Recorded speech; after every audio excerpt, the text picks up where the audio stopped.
Firstpost reports from the world's second largest continent. Hello, I'm Alison Lagrange. A very warm welcome from Durban, South Africa. We get you the news and the newsmakers from Africa. From elections to climate change to innovations and opportunities. As the world's attention shifts, we report from Africa, the heart of the global south. Join me every weekday live on Firstpost.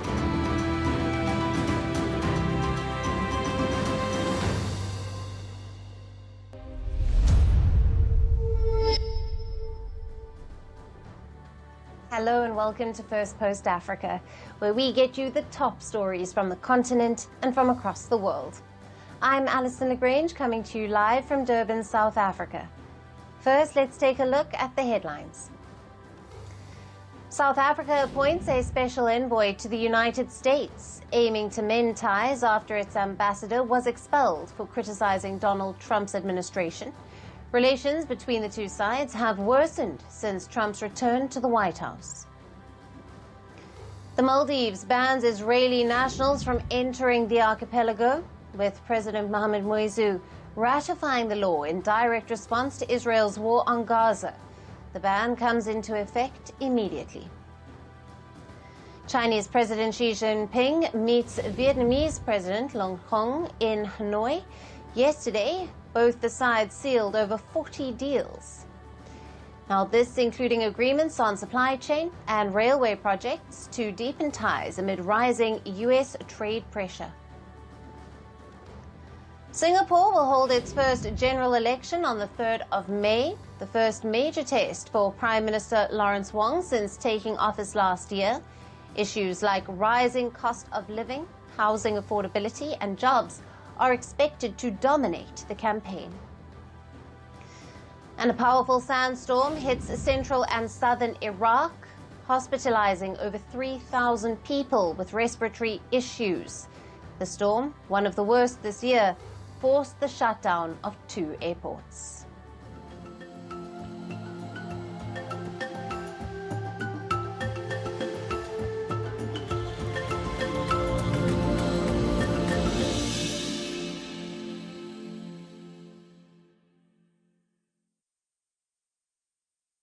Hello and welcome. We begin with Sudan. The Sudan civil war has entered its 3rd year. The conflict, which erupted as a power struggle between rival generals of the Sudanese army and the paramilitary Rapid Support Forces, or the RSF, has taken a devastating toll on the country. 2 years into the conflict, peace still remains elusive, and the nation is teetering on the brink of a divide, with 2 rival administrations emerging. To mark 2 years of war in Sudan, the United Kingdom is hosting a global conference in London. The UK is co-hosting the event with the African Union, the European Union, France and Germany. Egypt, Kenya and the United Arab Emirates are among the attendees. But absent from the table are the warring parties themselves. The Sudanese government has reacted furiously, questioning the decision to host the conference without the recognized government of Sudan. It has also criticized the presence of the UAE and Kenya, accusing both countries of supporting the RSF. Meanwhile, ahead of the meeting, the UK announced $158 million in funding for the coming year to deliver food aid to 650,000 people in Sudan. The UK says its conference is not a peace initiative, but rather an effort to relieve the worsening humanitarian crisis in Sudan. On the ground, the ongoing power struggle between the Sudanese army, led by General Abdel Fattah al-Burhan, and the RSF, led by Mohamed Hamdan Dagalo, continues to intensify. Let's provide an overview of the situation in Sudan's 2-year-long civil war. Now, as things stand now, the Sudanese army has gained the upper hand, recapturing the capital Khartoum and reversing the early advances made by the RSF. However, the RSF still controls large parts of the country, creating a divided Sudan, both politically and territorially. This brings us to the political implications of the conflict. The RSF has announced the formation of a rival government in areas under their control. Now, this declaration took place in Nairobi, Kenya, and has escalated tensions with the Sudanese government. And now let's turn to the foreign involvement in the conflict. Multiple countries have been accused of backing one side or the other, allegedly pursuing their own strategic interests and fueling the conflict. Sudan has taken the UAE to the International Court, accusing it of supporting the RSF and being complicit in genocide during the civil war. The UAE has been accused of secretly supplying weapons to the paramilitary groups in Sudan via Chad, a charge it strongly denies. And then there's the humanitarian impact. As per estimates, over 150,000 people have died in the conflict. More than 14 million have been displaced, making it the world's largest displacement crisis. Approximately 24.6 million Sudanese are facing acute food insecurity, with 500,000 at risk of famine. Healthcare facilities have collapsed, with over 75% of medical infrastructure in conflict zones now non-functional. Both the Sudan Army and the RSF have been accused of committing war crimes, including genocide and sexual violence. Despite multiple peace efforts, the conflict continues to linger, with both sides engaged in a blame game. The international actors have been accused of prioritizing their own vested interests in the resource-rich nation. As Sudan's war enters a third year, the country stands deeply divided, with rival governments, foreign interference, and a deepening crisis on the ground. How can peace unfold? Now, to discuss this further, we have with us Dr. Oluwale Ojewale, the Regional Coordinator for Central Africa at the Institute for Security Studies in Dakar. Thank you for being with us. Thank you for having me. What are the implications of excluding Sudan's internationally recognized government from these London-hosted conference talks? And how might this impact the diplomatic efforts to end the conflict? I think this has a very serious implication, considering the fact that it's practically impossible to be able to arrive at a permanent or a short-term solution without consciously integrating the warring parties, particularly since peace is the end in view. And the political crisis that actually led to the war in the first place clearly show that both parties are illegitimate. On the part of the Sudan military administration, the military government, they seized power through the barrel of gun, which is completely unconstitutional. And the RSF that is challenging or trying to contest state authority with Sudanese army is also a rebel group, not in any way elected or enjoying the mandate or the legitimacy of the people. So I think that probably informed the reason why none of the party was invited to the ongoing summit in London. But beyond that, I think international community has conferred some level of legitimacy on the Sudanese army, and it's just very important that they are considered in such meeting. But the organizers of the meeting are also very clear to say the meeting is not really about finding lasting solution to the crisis in Sudan, but actually to probably provide some humanitarian aid to the people who are in dear need of that. So the big question is, for how long would they sustain such gesture if the overarching objective is only to provide humanitarian support and not pushing in the direction of negotiating for permanent peace? Right. 2 years into the war, what have been the most devastating humanitarian consequences? And in your view, how effective has international aid and mediation been so far?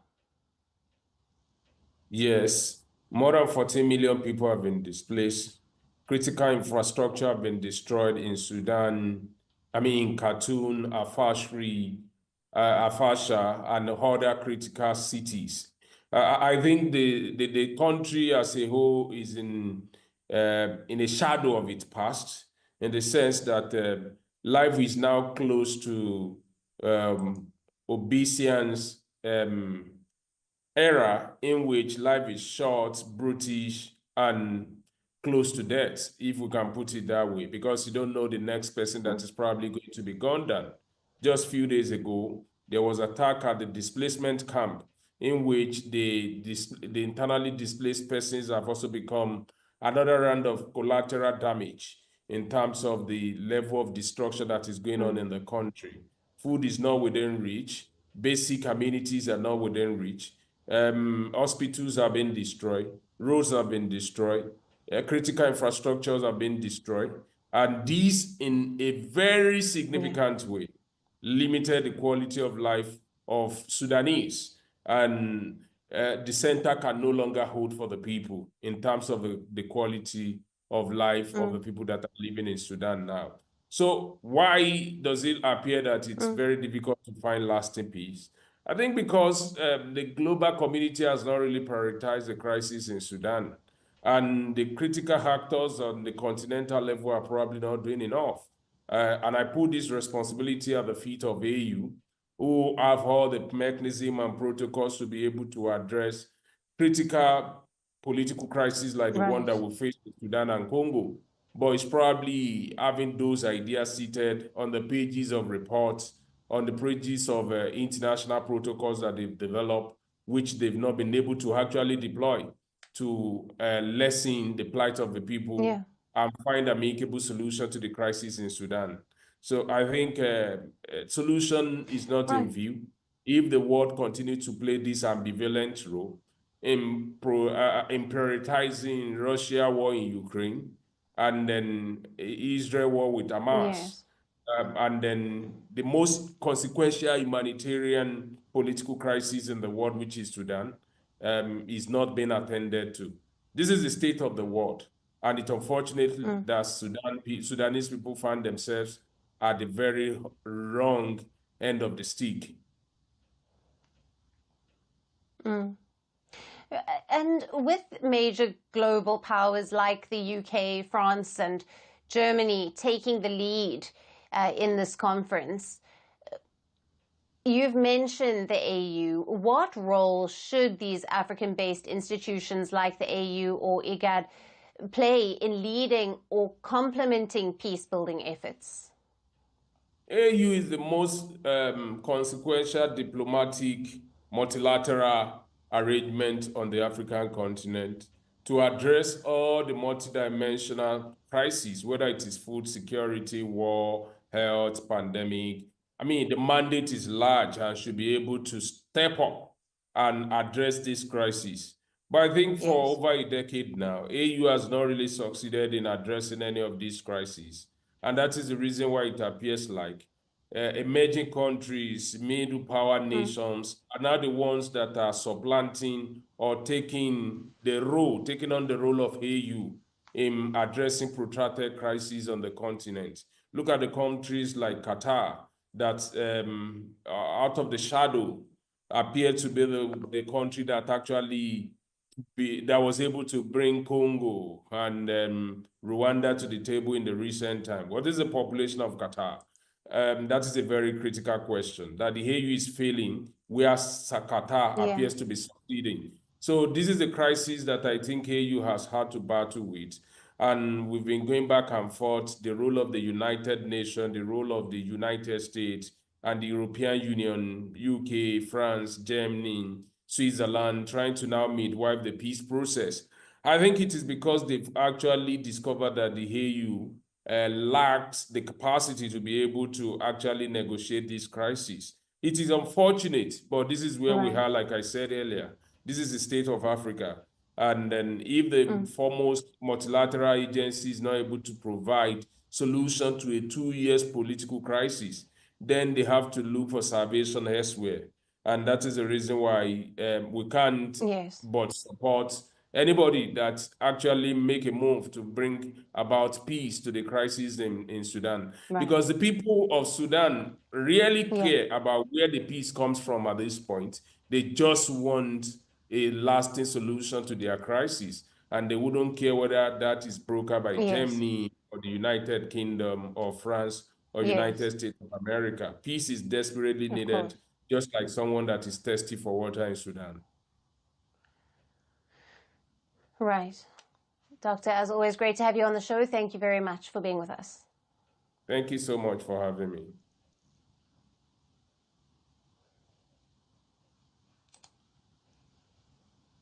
Shifting focus to the escalating tensions between France and Algeria, ties between the two nations have dramatically worsened. Algeria has ordered 12 French officials to leave the country. Now, this move comes after French authorities filed charges against an Algerian consular official last week. The consular official, along with 2 other Algerians, is accused of being involved in the kidnapping of a high-profile critic of the Algerian government in Paris last year. Now, Algeria has called the arrest a vile act. It has particularly blamed French Interior Minister Bruno Retailleau for stirring up tensions with the country. Now, Retailleau has gained a reputation for his hardline stance towards Algeria, and Algiers believes that his influence played a role in the arrest of the consular official. Meanwhile, France has warned Algeria of retaliatory measures with expulsion of its officials. This escalation comes just as both nations were working to repair their fractured relations. Last month, French President Emmanuel Macron spoke with his Algerian counterpart, Abdelmajid Tebboune, to resolve the issues.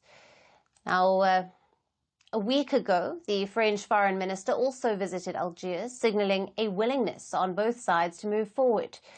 But now, this seems that attempt has collapsed. Algeria is France's former colony and has a painful history of colonization and a brutal war for independence. Since then, France has made efforts to rebuild relations. But last year, things took a dramatic turn. France recognized Moroccan sovereignty over the disputed Western Sahara, where Algeria has long supported the Polisario Front's fight for independence.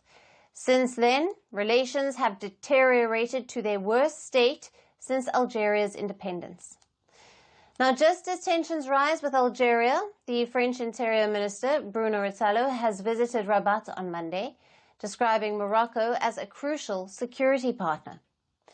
On the other hand, French trade and intelligence sharing with Algeria have suffered, and France has accused Algeria of refusing to take back deported nationals, while Algeria claims that France is harassing its diplomats. Another shocking sign of the breakdown was the arrest of the Franco-Algerian writer, Boualem Sansal, in November of last year at the Algiers airport. The 8-year-old is suffering from cancer and has since been sentenced to 5 years in prison on charges of crimes against state security.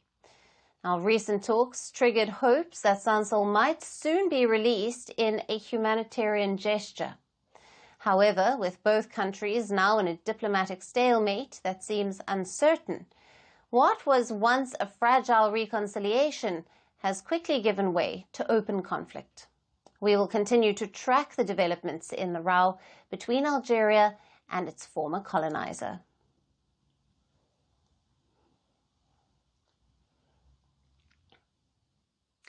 And now on to Western African nation of Nigeria. A devastating attack by armed gunmen has claimed dozens of lives.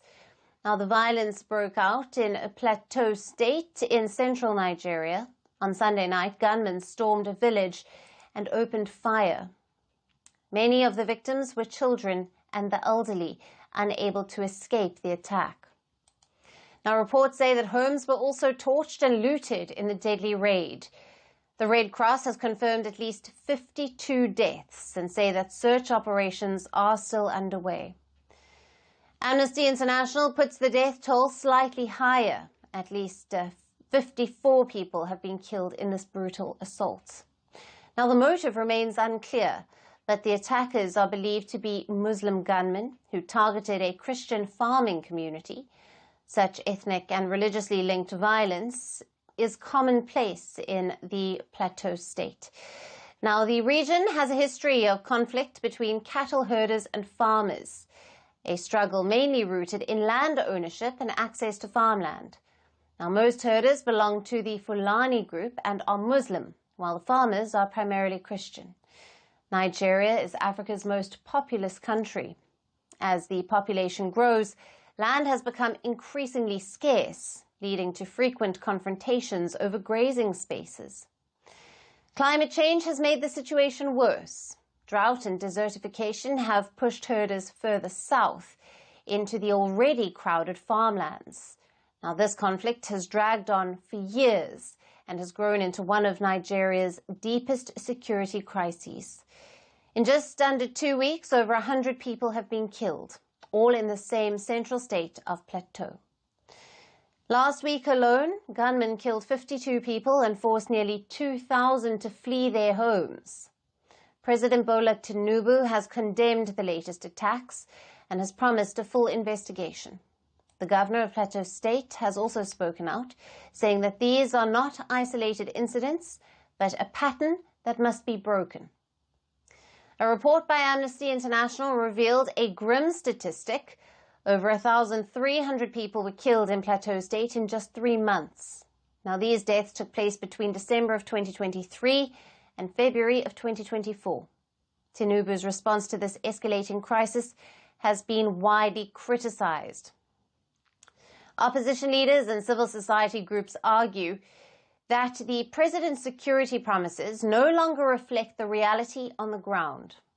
The communal violence grows as Nigeria's northeast state has been reeling from a decade-long insurgency linked to terror group Boko Haram.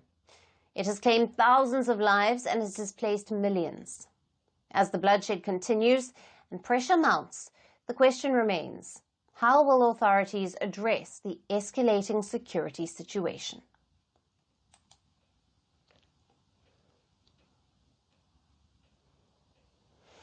And our last story takes us to Ghana. The African nation has announced a significant policy shift concerning its gold sector. Ghana has given all foreign companies until the 30th of April to exit its small-scale gold market. Foreigners will neither be allowed to buy gold from miners, nor will they be allowed to export the commodity. This was announced by a new government body on Monday. Now, the newly created body is called the Gold Board, and it will now be regulating all of the gold trade, from buying, selling to exporting gold.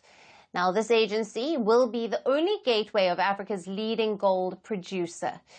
For years, Ghana has struggled with illegal gold mining, and it's part of the government's effort to streamline the practice through the formation of this gold board. The government is trying to seal the loopholes.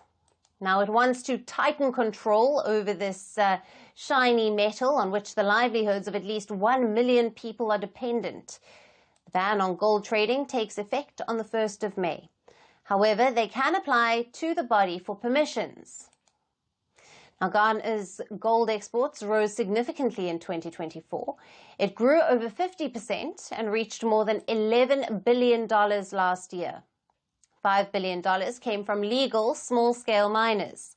A portion of the remaining likely comes from illegal mining, making its way to the supply chain without proper licenses. It's believed that Ghana can earn more if gold went through the official channels.